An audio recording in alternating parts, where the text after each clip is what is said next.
रविवार को मध्य प्रदेश के डबरा में चुनावी जनसभा को संबोधित करने के दौरान पूर्व सीएम कमलनाथ की आइटम वाली टिप्पणी राजनीतिक गलियारों में सियासत का केंद्र बन गई है। दरअसल कमलनाथ ने ऐसी अमर्यादित भाषा का प्रयोग कांग्रेस मंत्रिमंडल में भी कभी मंत्री पद पर रहने वाली इमरती देवी के लिए किया गया था।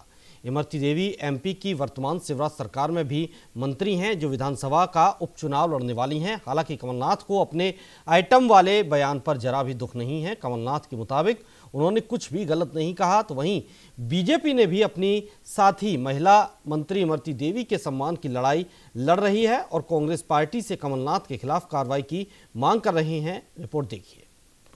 क्या आइटम है? ये क्या आइटम है? वो जो हंसी थी वो एक विलेन वाली हंसी थी। मूवीज में विलेन हंसते हैं महिलाओं को उत्पीड़ित करके। आपको क्यों चिंता है?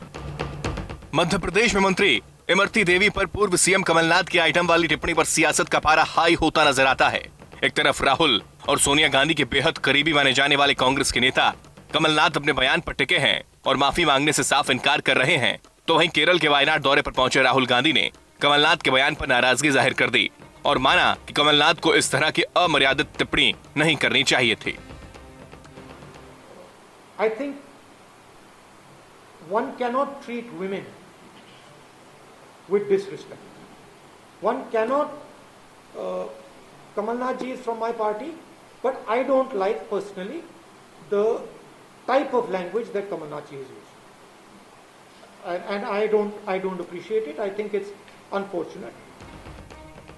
कमलनाथ के खिलाफ बीजेपी के बढ़ते आक्रोश के बाद राहुल ने कमलनाथ के बयान से किनारा कर लिया, लेकिन एमपी के पूर्व सीएम कमलनाथ ने राहुल के बयान पर प्रतिक्रिया दी और साफ तौर पर यह बताने की कोशिश की कि उनका आइटम वाला बयान किस संदर्भ में था। साथ ही कमलनाथ ने मीडिया को उनके लिए चिंता नहीं करने की सलाह दे डाली है।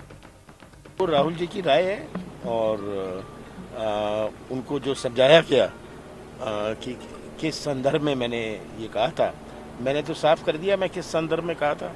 इसमें और कहने की आवश्यकता नहीं है। हम मैं क्यों माफी मांगूंगा? मैंने तो कह दिया कि मेरा लक्ष्य नहीं था किसी से किसी का अपमानित करना। अगर कोई अपमानित इससे एहसास करता है तो मुझे खेद है, ये तो कल मैंने कह दिया। कमलनाथ के बयान पर बीजेपी पूरी तरह से हमलावर नजर आ रही है। बीजेपी के नेता एक एक कर बारी बारी से कमलनाथ और कांग्रेस पर हमला बोल रहे हैं। कमलनाथ जी की बेशर्मी वो भी पूरे देश ने देखी है। इसके कारण किंतु परंतु किसी को ये कहने पे विवश हुए, लेकिन ये माफी नहीं है, ये तो और बड़ा पाप है। नहीं, कमलनाथ कहाँ अपमान कर सकते हैं भाई? दलित महिला को आइटम बोलिए, कोई अपमान नहीं होता है। स्मृति ईरानी को नचनिया बोलिए, कोई अपमान नहीं होता है। ऐसे फेरहिस्त लंबी है ना कांग्रेस नेताओं की ऐसे करने को।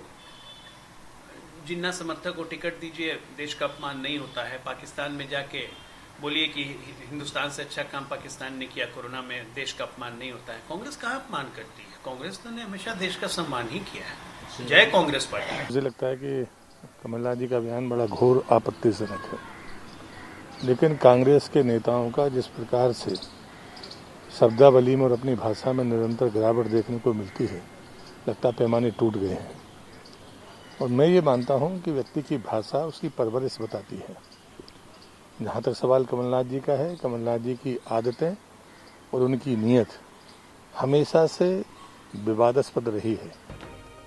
इसके साथ ही राष्ट्रीय महिला आयोग के अध्यक्ष रेखा शर्मा ने भी कमलनाथ पर निशाना साधते हुए कहा कि कमलनाथ को किसी महिला के लिए ऐसे शब्दों का इस्तेमाल नहीं करना चाहिए था। हमने उनको एक नोटिस दिया और एक इलेक्शन कमीशन को एक लेटर लिखा है कि इनके ऊपर कार्रवाई की जाए जो वो ठीक समझे, क्योंकि जिस तरह से उन्होंने बोला एक महिला को, जो उनकी कलीग भी रही है, जो उनके साथ जिस काम किया है, उसको एक आइटम की तरह, और उसके बाद वो जो हंसी थी वो एक विलेन वाली हंसी थी। जिस तरह मूवीज में विलेन हंसते हैं महिलाओं को उत्पीड़ित करके, उस प्रकार से वो पूरे ग्रुप की जो ऊपर स्टेज पे खड़े थे वो सब।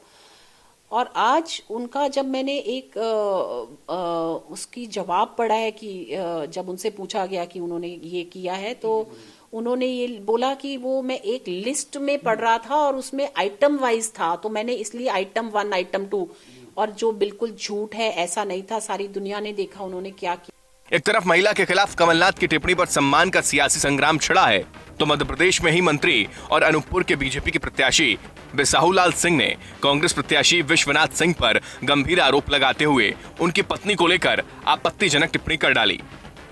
नाथ सिंह ने अपने पहली औरत जो वर्तमान में उसका ब्यौरा नहीं दिया है कि मेरा एक औरत और है जिसका शादीशुदा है, औरत का ब्यौरा दिया है, तो उनसे पता लगाओ कि तुम्हारे पुरान वाले औरत कहाँ थे, वो बताओ ना कि मेरा दूसरी औरत है कहते। बिसाहूलाल के इस बयान के बाद कांग्रेस के नेता भूपेंद्र गुप्ता ने बीजेपी पर निशाना साधा और कहा कि अब फिर से शिवराज सिंह चौहान को मौन व्रत पर बैठना चाहिए, जबकि बीजेपी नेता राहुल कोठारी ने कहा है कि बीजेपी को बदनाम करने के लिए कांग्रेस झूठ की फैक्ट्री चला रही है। जो पाखंड है उसका एक तरह से कहना चाहिए कि ये बेनकाब हुआ है। अब जो है शिवराज जी बैठे कल मौन व्रत पे इसके लिए 4 घंटे, आज तो जो है नौटंकी की उन्होंने, और नौटंकी में आप देखेंगे इस 5 तारा मौन व्रत में सबसे आगे कौन बैठे थे? शैला मसूद की आत्मा उससे जो है सुकून पा गई होगी, जो लोग वहाँ पर फर्स्ट लाइन में बिठा के रखे थे उन्होंने। ये स्त्री चेतना है इनकी, ये स्त्रियों के प्रति इनका आदर है, ये स्त्रियों के प्रति इनकी सोच है। तो ये जो है आज हम देखेंगे, हम कल की जो है ये बिसाहूलाल के खिलाफ ये किसी की पत्नी को रखेल कहने के आरोप में ये बैठते हैं कि नहीं बैठते हैं, ऐसे आदमी को बाहर कर देना चाहिए। कांग्रेस पार्टी मध्य प्रदेश के इस चुनाव के अंदर भ्रम फैलाने की पराकाष्ठा कर रही है। जिस तरीके से वीडियो सामने आया, अभी इसकी सत्यता की जांच पहली बात तो की जाएगी। भारतीय जनता पार्टी को पक्का विश्वास है कि वीडियो कहीं ना कहीं कांग्रेस की जो झूठ फैक्ट्री है उसका प्रोडक्शन निकल कर आया है। भारतीय जनता पार्टी कार्यकर्ता की बात हो, सम्मान की बात हो, शुचिता का पालन करती है। हमारे कार्यकर्ताओं से भी वही अपेक्षा हम करते हैं। और बिसाहूलाल जी और कमलनाथ की तुलना करके कांग्रेस जो है बच नहीं सकती। कमलनाथ जी ने जो काम करके दिखाया है, वो 8 बार के सांसद हैं, मध्य प्रदेश के मुख्यमंत्री रहे हैं। उनके और बिसाहूलाल की तुलना करके कांग्रेस अगर सोचेगी तो इस मामले से पल्ला नहीं झाड़ सकती। नहीं, देखिए, कांग्रेस पार्टी कुछ भी करने के लिए स्वतंत्र है, लेकिन पहली बात साफ होना चाहिए कि इसकी सच्चाई क्या है। बिसाहूलाल जी ने जो बात बोली है, नहीं बोली है, अभी इसकी सत्यता की जांच होगी, उसके बाद ही कोई विषय सामने आ पाएगा। कमलनाथ के बाद बीजेपी नेता बिसाहूलाल सिंह का महिला के खिलाफ आपत्तिजनक बयान सामने आने के बाद कांग्रेस भी बीजेपी पर हमलावर है, लेकिन सियासी गलियारों में एक सवाल जरूर भूचाल मचा रहा है कि कमलनाथ के बयान पर बखेड़ा करने वाली बीजेपी अपने आंगन में झांकने की कोशिश क्यों नहीं करती? क्यों नहीं मध्य प्रदेश के सीएम शिवराज सिंह चौहान बिसाहूलाल के खिलाफ कोई एक्शन लेते, या सिर्फ कमलनाथ से माफी मंगवाकर इमरती देवी को इंसाफ दिलाना बीजेपी का मकसद है? Bureau report, news India.